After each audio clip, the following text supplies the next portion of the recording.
Selamat datang kembali. Kita semua tahu ya, merencanakan masa depan itu seringkali rumit, penuh ketidakpastian gitu. Tapi gimana kalau ada cara berpikir lain? Mungkin cara berpikirnya para futuris untuk menyusun strategi yang lebih, katakanlah, tangguh. Hari ini kita akan gali lebih dalam panduan strategi dari Harvard Business Review. Fokus kita spesifik nih, gimana caranya kita bisa adopsi pendekatan futuris dalam perencanaan strategis kita. Misi kita, ya sederhananya, memahami cara pandang yang agak beda soal waktu dan ketidakpastian, supaya rencana Anda nantinya lebih kuat, nggak gampang goyah. Nah, sumber ini menyoroti satu masalah klasik ya. Tim pemimpin itu sering banget terjebak. Terjebak gimana tuh? Jadi mereka menangani resiko jangka pendek, tapi solusinya malah jangka pendek dan kaku. Iya. Sering terjadi tuh. Contohnya, lihat saja industri surat kabar. Mereka dulu kayak kalang kabut gitu pas era digital datang. Betul. Mereka sibuk misalnya rombak website, bikin aplikasi baru, tapi seringkali gagal membangun visi jangka panjang yang jelas. Mau kemana sih sebenarnya arah evolusi industrinya? Gitu. Contoh surat kabar itu pas banget. Itu nunjukin gimana fokus ke taktik jangka pendek bisa bikin kita buta sama pergeseran visi jangka panjang, kan?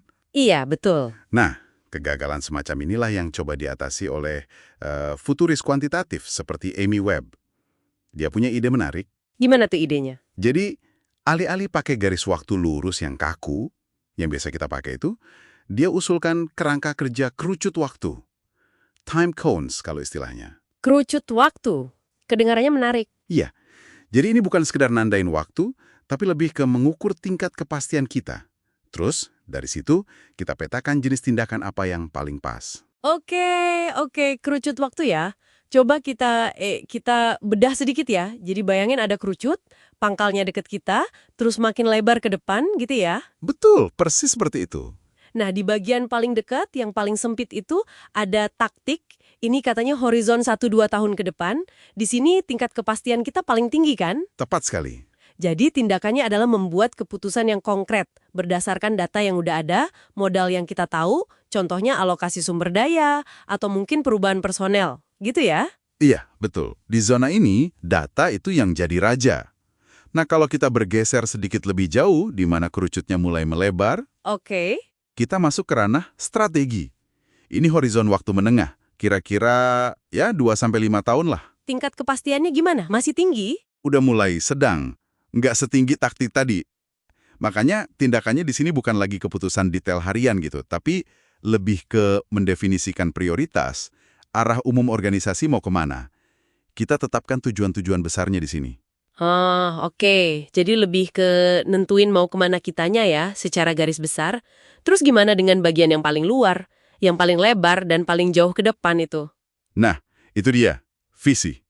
Untuk horizon 5 tahun ke atas, di sini tingkat kepastiannya bisa dibilang rendah banget.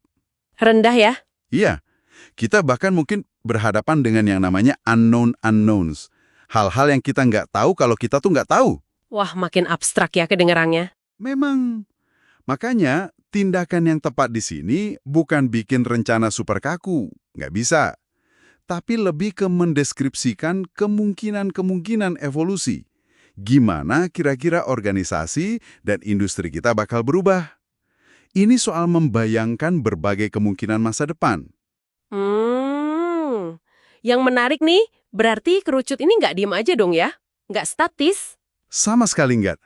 Justru itu kuncinya. Kerucut ini dinamis. Dia selalu bergerak maju bareng kita. Bergerak maju?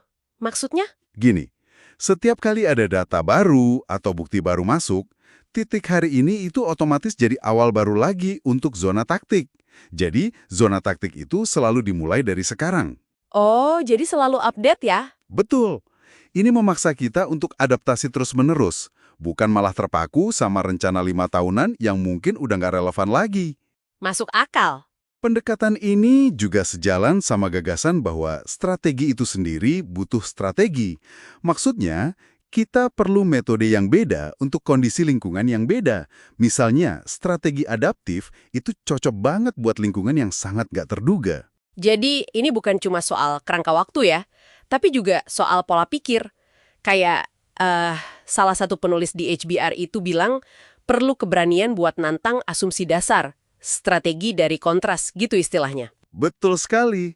Contoh Netflix itu menarik banget sih. Mereka kan berani mempertanyakan asumsi-asumsi dasar waktu itu. Perlu nggak sih toko fisik buat sewa video? Kenapa film baru harus mahal banget disewa? Dan keberanian mempertanyakan asumsi itu, wah itu krusial banget.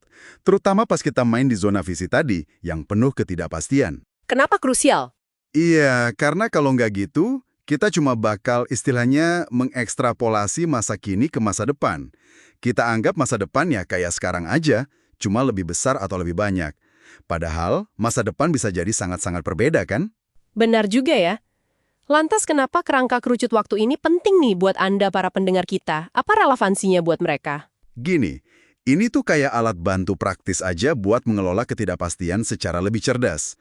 Dengan kita bedain tindakan berdasarkan tingkat kepastian, taktik itu pasti tinggi, strategi sedang, visi rendah, Anda bisa bikin keputusan yang lebih tepat guna. Jadi lebih tepat sasaran gitu ya? Iya, ini bantu kita hindari reaksi panik jangka pendek buat isu jangka panjang, dan memungkinkan Anda bangun pandangan masa depan yang lebih kuat, tapi sekaligus fleksibel juga.